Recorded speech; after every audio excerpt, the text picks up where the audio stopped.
আমাদের অনেক সময় ভ্যারিয়েন্ট তৈরি করতে হয় প্রোডাক্টের। অধিকাংশ সময়ই আমাদের ভ্যারিয়েন্টের প্রয়োজন পড়ে। আর ভ্যারিয়েন্ট জিনিসটা কি, ধরেন সাইজ, কালার, তারপরে অনেক সময় এমন এমন কিছু জিনিস আছে যেমন ওয়েট, মানে ওজন। এটা প্রোডাক্ট উপর ভ্যারি করে যে এটা কোন ধরনের প্রোডাক্ট। ঠিক আছে? তো এই জায়গাটার মধ্যে ভ্যারিয়েন্ট নিয়ে যদি আমরা কাজ করতে চাই তাহলে আমাদের কাজ করতে হবে কিভাবে, অ্যাড নিউ ভ্যারিয়েন্ট, এইভাবে অ্যাড করতে হবে। যেমন এখানে এই লাইনটা হচ্ছে ক্যাটাগরি। এই লাইনে আপনি লিখবেন আপনার ভ্যারিয়েন্টের ক্যাটাগরিটাকে লিখবেন এই লাইনের ভিতরে। আর এইখানে লিখবেন সেই ভ্যারিয়েন্টের নাম। যেমন যদি আপনি ভ্যারিয়েন্টটা দেন ওয়েট ক্যাটাগরি, ধরে নিলাম এগুলো হচ্ছে ওয়েট, এখানে আপনি দিতে পারেন 200 গ্রাম,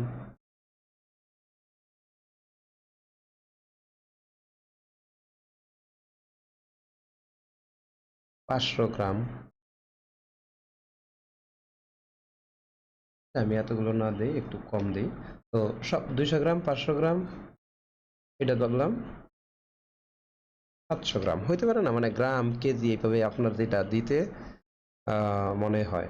যদি চান যে কোনো স্পেসিফিক একটা ভেরিয়েন্টের জন্য আপনার দামটা বাড়ায়া দিতে হবে, ধরেন 500 গ্রাম সাইজ, মানে এক্সেল সাইজ আর হইতাছে ওয়েট, দুইটা কিন্তু সিমিলার ক্যাটাগরি।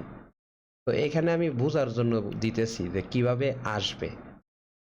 এখানে দিতেছি 0 টাকা, 0 টাকা, 0 টাকা, মানে হইতেছে এই প্রোডাক্টের সাথে, মানে এই যে এখানে যে দামটা থাকবে আফটার ডিসকাউন্ট, মানে ডিসকাউন্ট দেওয়ার পরে যে দামটা থাকবে সেই দামের সাথে কয় টাকা আপনি বাড়াইতে চাইতেছেন। ধরেন আপনি 50 টাকা, 5 টাকা বাড়াইতে চাইতেছেন এম সাইজের জন্য, এল সাইজের জন্য আপনি বাড়াইতে চাইতেছেন 60 টাকা, 6 টাকা, এক্সেল সাইজের জন্য আপনি বাড়াইতে চাইতেছেন 60 টাকা। রেড কালার এটার জন্য তো আর বাড়ানোর নাই, ঠিক আছে?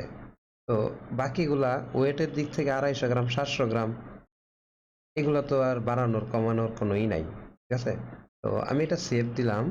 এখন আমি পাবলিক অর্ডার পেজে যাই। এইখানে গেলে দেখবেন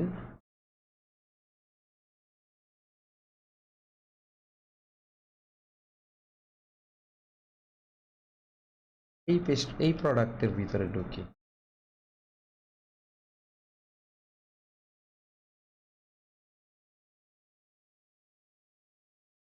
আমি এডিট করেছিলাম এই প্রোডাক্টটাকে। হ্যাঁ, এখন আমার ঢুকতে হবে এই প্রোডাক্টের ভিতরে, অ্যাড টু কার্ট। দেখুন এইখানে 3 শ্রেণীর প্রোডাক্ট আসছে। সাইজের ক্ষেত্রে দেখেন 507 টাকা দেখাইতেছে, কারণ হচ্ছে আমি এক্সেল সাইজে 7 টাকা বাড়বে বলছিলাম, যে এখানে গেলে সেটা দেখতে পারবেন যে এক্সেল সাইজে 7 টাকা বাড়বে, এবং এল সাইজের ক্ষেত্রে 6 টাকা বাড়বে। এই যে বাড়বে বলতে এখানে বলা হবে, ধরেন এটা দিলাম L size, sorry L size না, এখানে অন্য একটা সাইজ দেখাই। এম সাইজের ক্ষেত্রে কমবে কত টাকা, 5 টাকা কমবে। মানে আমি শুধুমাত্র আপনাকে কালার, সাইজ, কালারগুলো বোঝানোর জন্য, দামগুলো বোঝানোর জন্য দেখাইতেছি। দেখেন এই জায়গায় 5 টাকা, মানে আমি বলছিলাম যে এই এম সাইজ যারা নিবে তাদের জন্য 5 টাকা ডিসকাউন্ট, মানে কম। অনেক সময় হয় না যে একটা পাঞ্জাবি না, জুতার দিক থেকে বলি, 48 সাইজের জুতা 500 টাকা, 32 সাইজের জুতা 300 টাকা, আবার 46 সাইজের জুতা 400 টাকা।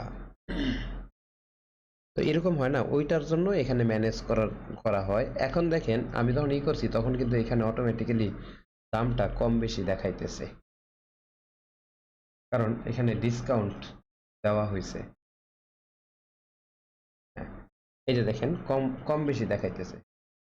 আমার এখানে ডিসকাউন্টটা যদি না দিয়া আমি ডাইরেক্ট করি, ডিসকাউন্টটা আমি দিব না, এখানে আমি ডিসকাউন্টটা দিব না, ঠিক আছে? যখন ভেরিয়েন্ট সিলেক্ট করবেন তখন আবার ডিসকাউন্টটা দিয়েন না, ডিসকাউন্টটা দিলে একটু কমপ্লেক্স কমপ্লেক্স হয়ে যায় ক্যালকুলেশনটা, ঠিক আছে? তো ডিসকাউন্ট না দিলে আমাদের আবার ঠিক সেম প্রোডাক্টের ক্ষেত্রে আসতে হবে।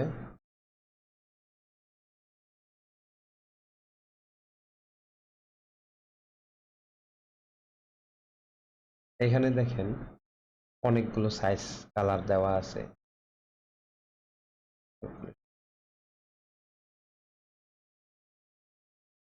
কোনটা নম্বর না, কত নাম্বার? 16 নম্বর।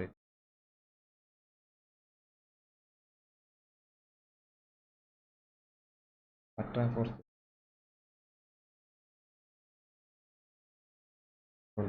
এখানে তো দেওয়া, আবারও ডিসকাউন্ট এসে পড়লো।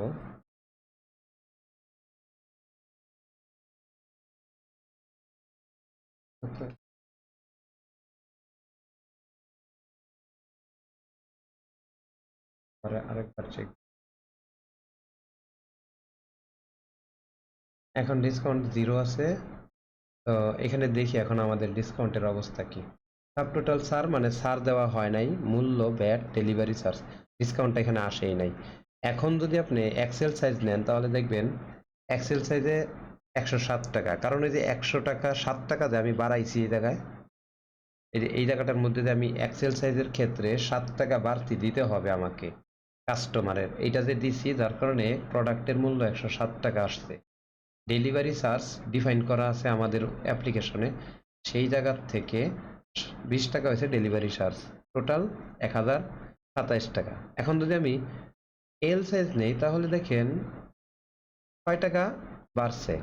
যদি আমি এম সাইজ নেই, আমাদের অ্যাপ্লিকেশনের ভিতরে কিন্তু প্রোডাক্টের এখানে বলছি যে যখন এম সাইজ নিবে কেউ, এই যে তখন মাইনাস করবা 7 টাকা, সরি 5 টাকা। এই কারণে কিন্তু এখানে 995 টাকা আসছে।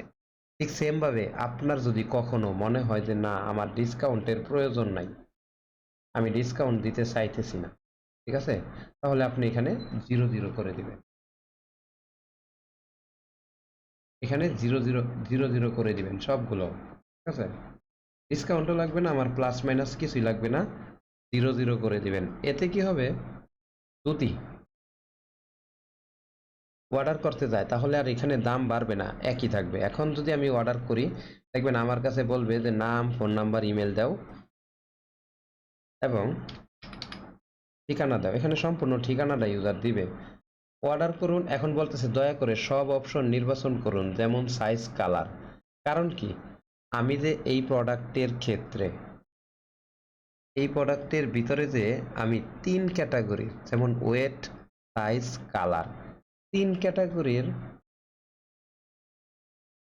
ভেরিয়েন্ট তৈরি করছি, সেইগুলোর মধ্যে প্রতিটা ভেরিয়েন্টেরই একটা টিক চিহ্ন দিতে হবে। তো আপনি অবশ্যই কোনো সময় মানে ম্যাক্সিমাম কাপড়ের ক্ষেত্রে কালার এবং সাইজ, যদি আপনি সাইজের ক্ষেত্রে টাকা নিতে চান তখন সাইজগুলোর সাথে প্লাস মাইনাস এরকম করতে পারেন। আর প্লাস মাইনাসটা হবে থেকে, প্লাস মাইনাসটা মূলত ক্যালকুলেট করবে আপনার সেল প্রাইস থেকে, এবং যদি আপনি ডিসকাউন্ট দিয়ে থাকেন সেই ডিসকাউন্টের পরে যেই টাকাটা আসবে সেইখান থেকে প্লাস এবং মাইনাস হবে। তবে যদি আপনি ভেরিয়েবল অনুযায়ী প্লাস মাইনাস করতে চান তাহলে ডিসকাউন্ট দিবেন না, কারণ এটা দিলে একটু কমপ্লেক্স হয়ে যায়। কারণ মেইন প্রাইস থেকে 50 টাকা ডিসকাউন্ট যদি আপনি ডিফাইন করেন তাহলে ওই ডিসকাউন্টের পরে যদি আপনি বাড়াইতে চান তাহলে সে বাড়াবে, যদি কমাইতে চান তাহলে সে কমাবে।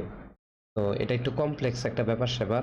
দেখেন আমি 2 ক্যাটাগরির ভেরিয়েন্ট সিলেক্ট করছি, এখন অর্ডার করলে দেখেন তাও বলতেছে যে হয় নাই, কারণ আমি 3 ক্যাটাগরির ভেরিয়েন্ট যে ব্যবহার করছি এখানে সাইজ, ওয়েট, কালার। এখন আমি এটা 3 ক্যাটাগরির মানে 3 ক্যাটাগরি কখনো দেওয়া দরকার নাই যদি আপনি করতে চান।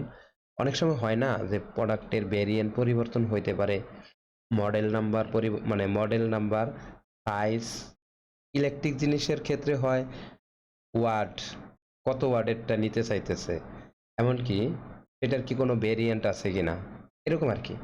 তো মোবাইলের ক্ষেত্রে ভেরিয়েন্ট হয়, দেখেন আমি এখন তিনটা তিনটা যেহেতু আছে তিনটাই দিছি, এখন কিন্তু আমার অর্ডার হয়েছে। এখন আমি এখন তিনটা থেকে কমায়া দিব, দুইটা দিব। আমি দিব মানে ওয়েটটা আমি কমায়া দিব, ঠিক আছে। এখন দুই ধরনের কি দিব, মানে দুই ধরনের ভেরিয়েন্ট দিব, কালার এবং সাইজ। এখন আমি কালার এবং সাইজেরটা দিলাম, দিয়া কি দিলাম, এখন বলতেছে যে তোমার নাম দাও, অর্ডার করতে গেলে তোমার ঠিকানাটা দাও।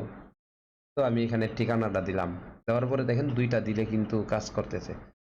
এখন যদি আমরা আরো চাই যে এখান থেকে প্রোডাক্টের নামটা পরিবর্তন করে দিব, সরি প্রোডাক্টের নাম না, মানে সাইজটা আমার লাগবে না, আমার শুধু কালারটা লাগবে, অথবা কালার লাগবে না সাইজ লাগবে। তো আমি কালারটাকে ফেলে দিলাম, সাইজ দিলাম। এখন কিন্তু এখানে শুধুমাত্র সাইজটাই আসবে। আশা করি যে বুঝতে পারতেছেন ব্যাপারটা কিরকম ঘটনাটা ঘটতেছে। তো এই যে এল সাইজ, এখান একটা সিলেক্ট করেই কিন্তু আপনার কাজটা খুব সুন্দরভাবেই করতে পারবে ইউজার, মানে অর্ডার করতে পারবে সোজা কথা। যে এখন কিন্তু অর্ডার হয়ে গেছে। আবার যদি আপনি কোনো ভেরিয়েন্ট নাও রাখতে চান, তারপরেও কিন্তু কাজটা খুব সুন্দরভাবেই হবে। যেমন আমি দেখেন এখান থেকে ভেরিয়েন্ট গুলো সরাইয়া দিতেছি, ভেরিয়েন্ট সরাইয়া দিছি, এখন কিন্তু আর ভ্যারিয়েন্টের অপশনটা নাই, কারণ ভেরিয়েন্ট বলি নাই আমি। এখান থেকে ভেরিয়েন্টটা ঠিকানাটা দিলাম, এখন আমি অর্ডার করে দিতে পারি। তো আশা করি বুঝতে পারছেন যে ভেরিয়েন্টটা আসলে এই আপনার অ্যাপ্লিকেশনে কিভাবে কাজ করবে। এবং এখন এটা তো দেখলেন যে কিভাবে কাজ করবে, এখন দেখি যদি আপনি অ্যাড টু কার্ট মডেলে মানে প্রোডাক্টের ভিতর থেকে ভেরিয়েন্ট দেখতে চান, এই যে এখানে দেখেন এইভাবে আসবে। ধরেন তিন ধরনের ভেরিয়েন্ট এখানে আছে, সাইজ, ওয়েট আর হচ্ছে এস, এটা কাস্টম ভাবে ধরা হইলো। প্রত্যেকটার জন্য আপনি আলাদা আলাদা ভাবে সিলেক্ট করতে পারতেছেন যে আপনি কোন ভেরিয়েন্টটা নিতে চাইতেছেন। তো এখানে অ্যাড টু কার্ট দিলে আবার সেই একই আগের ফর্মেই চলে যাবে।